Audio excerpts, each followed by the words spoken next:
Welcome to episode 8 of Police News TV for the third week of March 2012.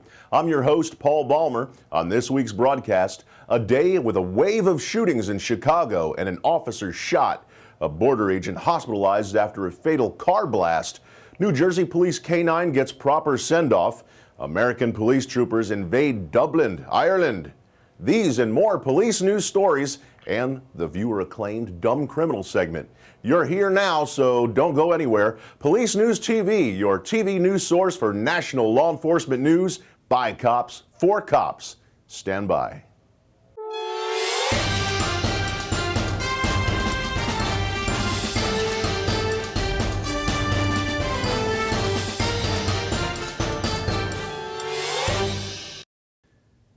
Starting off our top stories, a Pennsylvania trooper saved by his ballistic helmet, Belgrove, Pennsylvania. On March 14th, Pennsylvania State Police SWAT had a 14-hour standoff with a lone 57-year-old armed male barricaded inside his home. As the SWAT team tried to enter the home, the suspect shot about 50 rounds at responding officers. One round struck a SWAT officer's ballistic helmet. The SWAT officer was knocked unconscious and was dragged out of the incident location by some diligent fellow team members. The struck trooper was treated at the hospital and is expected to make a full recovery. The barricaded suspect was shot and killed by a sniper, ending that standoff. The suspect was ready for war with grenades, pistols, rifles, and wearing a gas mask and body armor. And that SWAT trooper, well, I think this just might be the right week for him to buy a lotto ticket. Hello, I'm your co-host Jill Adrian, and here are some more news stories. Chicago police officer's prognosis good after he's shot in the chest. On the evening of March 19th, Chicago police officer Del Pearson was chasing a fleeing suspect when he was shot. The assailant's 9mm round struck his chest, just above his body armor. The shooting occurred in one of the same areas of Chicago where one of 8 people were shot last week during a bloody one-day shooting spree in Chicago. Police had a 21-year-old person of interest in custody in the shooting. Officer Pearson is a CPD tactical officer who has been a member of the agency since 2003 and has won more than 100 awards and commendations. He has undergone surgery and his prognosis is good. We here at Police News TV wish him a speedy recovery. 2 suspects arrested in Brevard County Deputy Pills' death, Melbourne, Florida. Last week in episode 7 of Police News TV, we told you about the unfortunate line of duty death of Deputy Barbara Pill. Here's an update on this tragic story. In this police helicopter video, we see Brandon Bradley, 22, and Andrea Kirshner, 19, engaged with police in a high-speed pursuit in Brevard County. They eventually crashed their vehicle into a roadside stream, and after a brief standoff, they were arrested. Bradley has prior arrests for felony burglary larceny, felony narcotics possession, and robbery.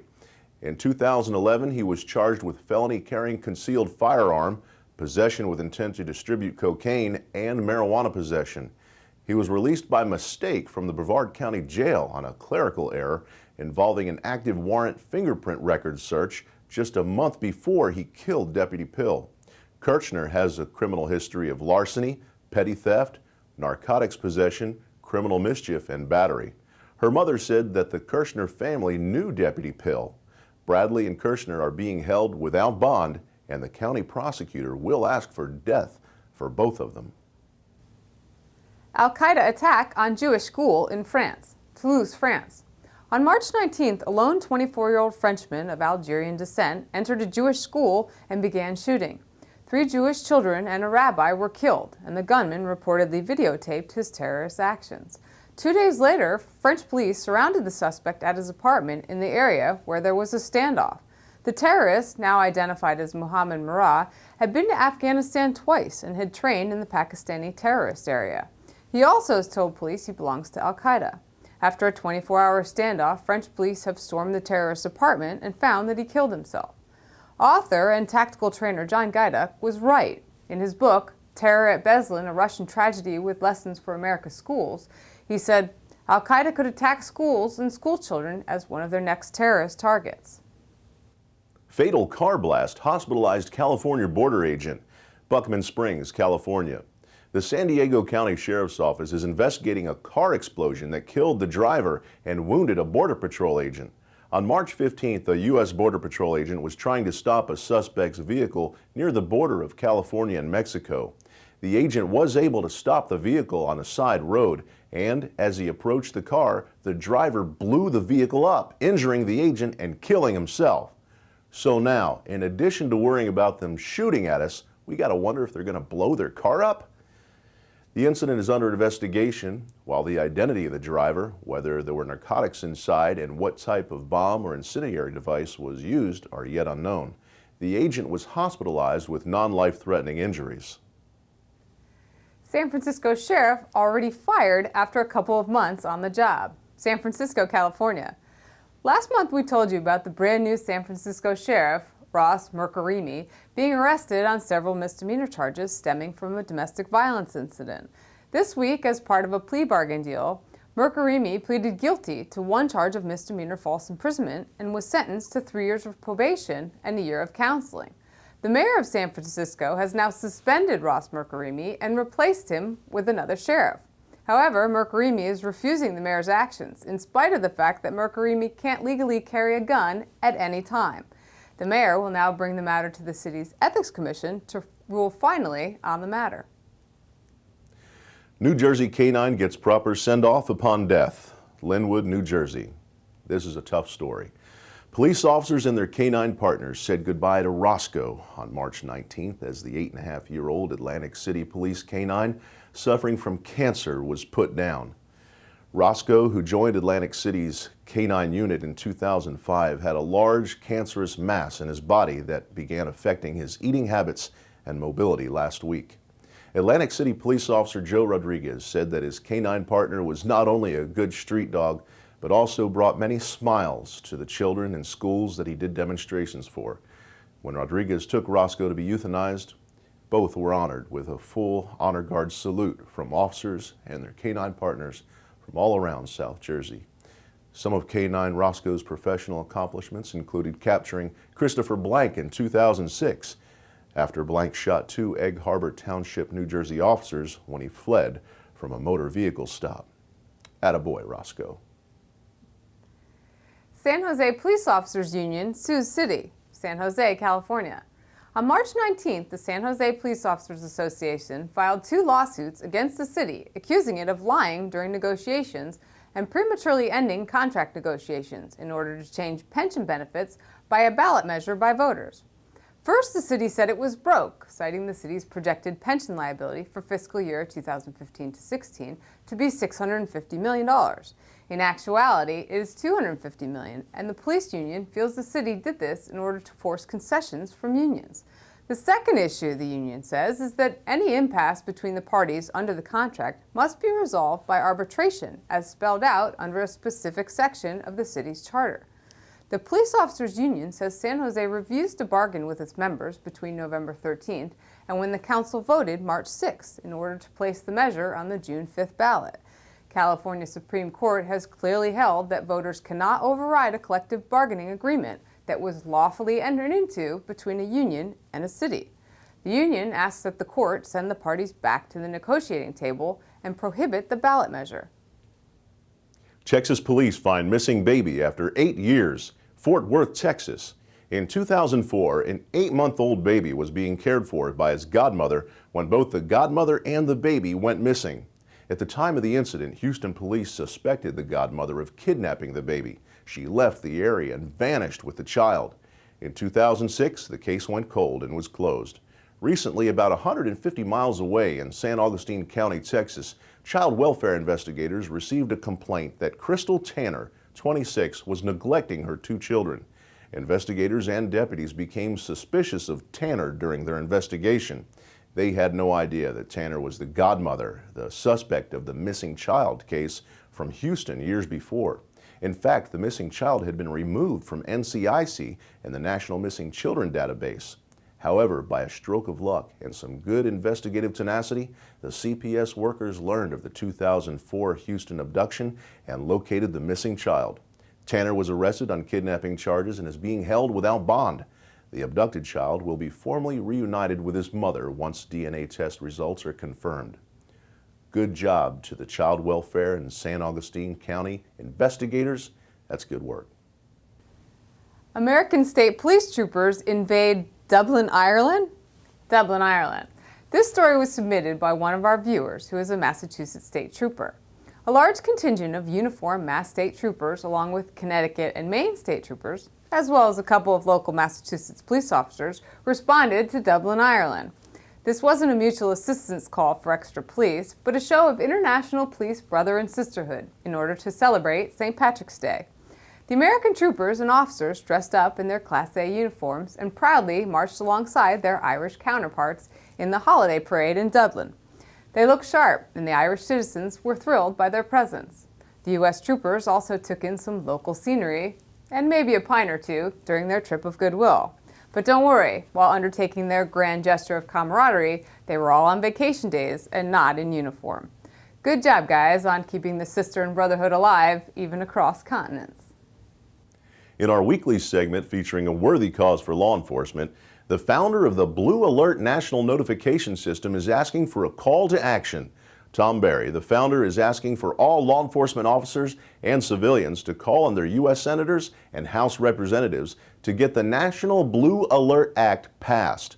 The Blue Alert law will provide the means to speed the apprehension of violent criminals who kill or seriously injure local, state, or federal LEOs. Recently, implementation of the Florida and Colorado Blue Alert system led to the apprehension of the violent sibling Daugherty gang, who were wanted for trying to kill a Florida cop last year. The law has been stalled in Congress for 2 years, so please go to www.bluealert.us. They're also asking for corporate and private donations to build a bigger system when the law is passed. So please donate to a great and important system for all local, state, and federal law enforcement officers, and contact your U.S. Congressman in the Senate and the House. Let's get this National Blue Alert law passed. In fact, we'll even provide a link on our site that will put you within a click of your congressman. In our very popular Dumb Criminals segment, criminals are cleaning up with Tide. Law enforcement officials across the nation have been left baffled by a crime wave targeting an unlikely item, Tide laundry detergent. Theft of Tide detergent has become so rampant that some cities are setting up special task forces to stop it, and retailers like CVS are locking down the liquid. One thief in West St. Paul, Minnesota, stole $25,000 worth of the product before he was arrested last year. Tide has become a form of currency on the streets. The retail price is steadily high, roughly $10 to $20 a bottle, and it's a staple in households across socioeconomic classes. Tide can go for $5 to $10 a bottle on the black market, authorities say, and some thieves even resell it to stores. We sent in an informant to buy drugs, Prince George's County, Maryland Detective Harrison Sprague said. The dealer said, "I don't have drugs, but I could sell you 15 bottles of Tide." Seriously? Where were these Tide bandits when I was making arrests? Mountain Spring beats drunk naked guy any day. A drunk driver tries to open his own drive-thru at his rehab facility. One of the first signs you may be having a drinking problem is when you crash your car into a rehab facility. Here's your sign. Well, that's allegedly what happened in Eugene, Oregon on March 15th, about 90 minutes after Damian Bitter turned 21. Yeah, that legal drinking age. The crash occurred around 1:30 a.m. and luckily, damage was limited mostly to the landscaping around the center. Eugene police say that Bitter tried to run away before they arrested him. Bitter was charged with DUI, reckless driving, and second-degree criminal mischief, and his car was impounded. You think they'll take old Damien back at that facility? Heck, they may even name the place after him. The Damien Drunk Driving Drive-Thru. You never know. Florida Department of Corrections Sergeant Ruben Thomas was stabbed to death by an inmate at the Columbia Correctional Institution Annex on March 18th. He was checking on an inmate in one of the prison's dorms when he was attacked. He was stabbed in the neck several times by the inmate who was armed with some sort of shank. The inmate, who was serving a life sentence for murdering a college student, then struck another officer in the eye with a sock filled with a heavy item before being taken into custody. Sergeant Thomas was transported to the hospital where he succumbed to his wounds. Sergeant Thomas had served with the Florida Department of Corrections for 6 years. He is survived by his young daughter and fiance. We here at Police News TV would like to thank you for watching. The Police News TV weekly show is by cops for cops. We want to bring you, our fellow law enforcement officers, a quality, entertaining, and informative weekly broadcast. The show becomes available every Friday. Please share PNTV on your Facebook page to let others know. Simply click the share button, as seen here, to create a linked post on your Facebook page. You can post it on your friends' walls too. We really want to get the word out, so please help us spread the word of the show to other fellow officers so they too can enjoy it. Also, you can like us on Facebook, watch and subscribe to our YouTube channel, and follow us on Twitter. We have many other ways to watch and listen to this broadcast. Go to our website, PoliceNewsTV.com, to watch the show and for internet links to the stories from each of our weekly episodes. If you wish to submit a news story, you can email us at contact@PoliceNewsTV.com or call us at 727-437-2207. As always, we value your input. This show is dedicated to Florida Department of Corrections Sergeant Ruben Thomas. Please remember to keep his family in your prayers. Also dedicated to Roscoe and all those other fallen canines.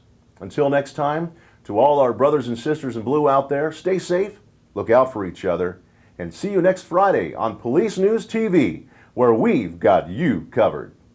All right, that's it. Let's roll. And hey! Let's be careful out there.